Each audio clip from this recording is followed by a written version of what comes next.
Halo, saya Dedi dari Dedi Media. Selamat datang di Cognitive Publish Engine Tutorial.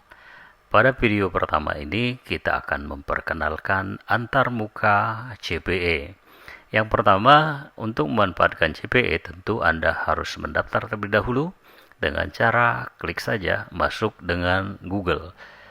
Pastikan Google Anda sudah login ya, maka dia akan meminta persetujuan. Anda klik saja continue, maka kita akan dibawa ke halaman hub. Ini halaman pertama yang Anda akan lihat setelah login.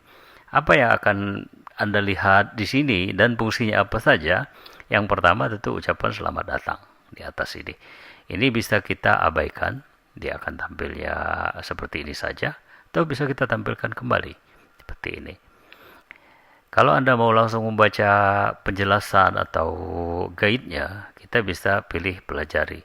Dia akan membawa Anda pada user guide. Bagaimana mau kembali ke hub tadi? Ada dua cara. Yang pertama kita pilih logo CPE, klik, dia kembali ke hub. Cara yang kedua, Anda bisa pilih profile Anda. Selain Anda sign out, halaman profile di sini ada sambutan atau hub.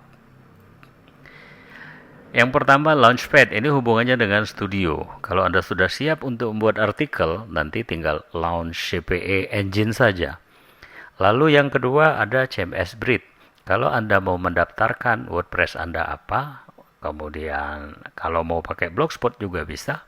Lalu bisa dites, diuji koneksinya sudah benar apa belum. Itu di pilihan kedua.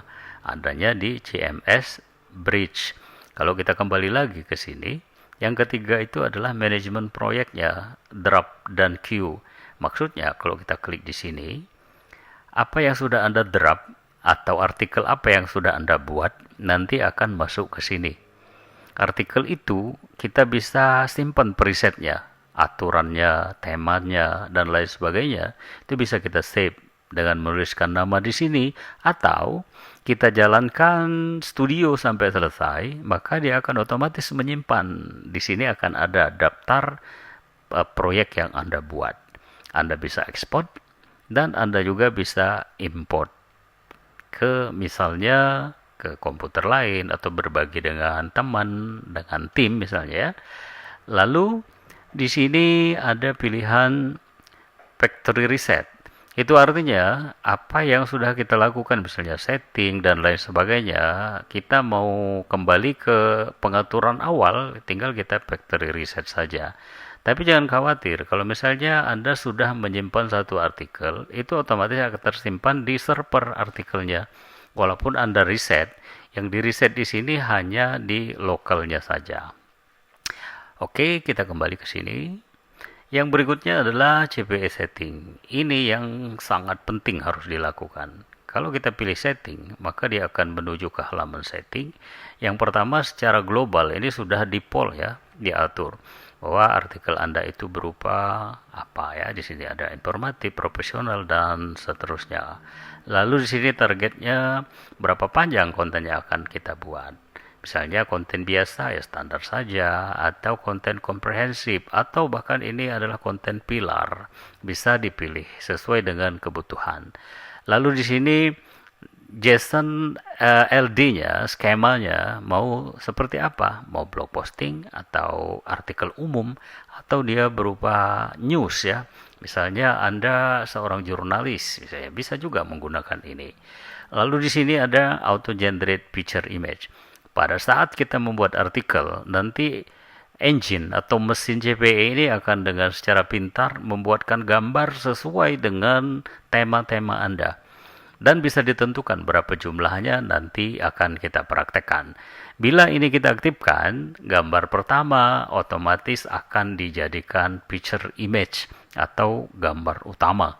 Kalau sudah kita setting atau dibiarkan default, kita bisa save. Kalau ada perubahan kita save, tapi kalau tidak ada perubahan kita biarkan saja.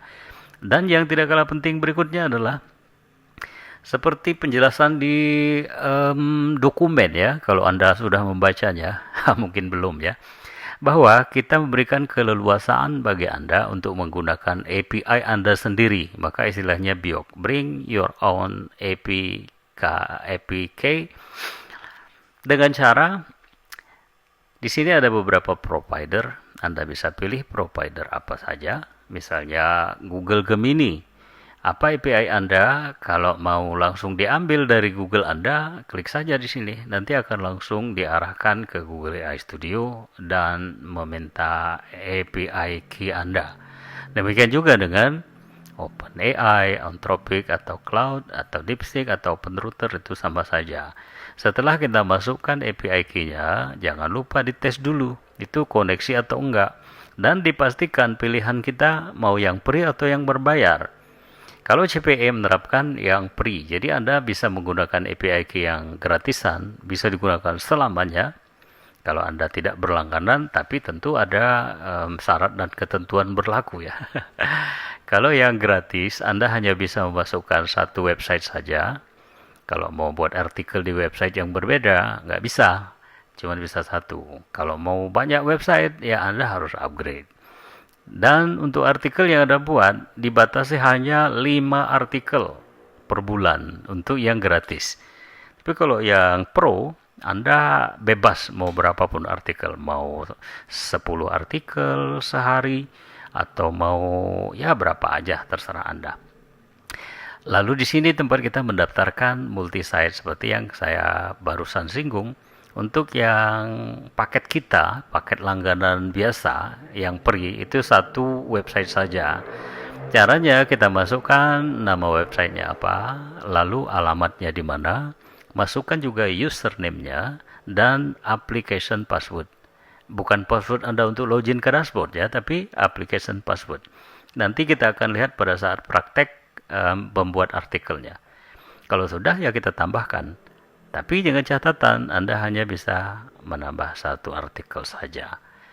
Nah, kalau misalnya Anda mau lebih tahu, lebih jelas, bertanya tentang hal-hal detail, di sini ada dokumen.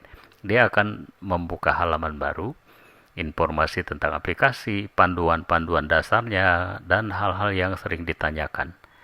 Ini.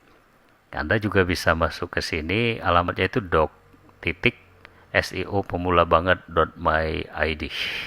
Bisa login langsung dari sini. Ya, kembali lagi dia kemari.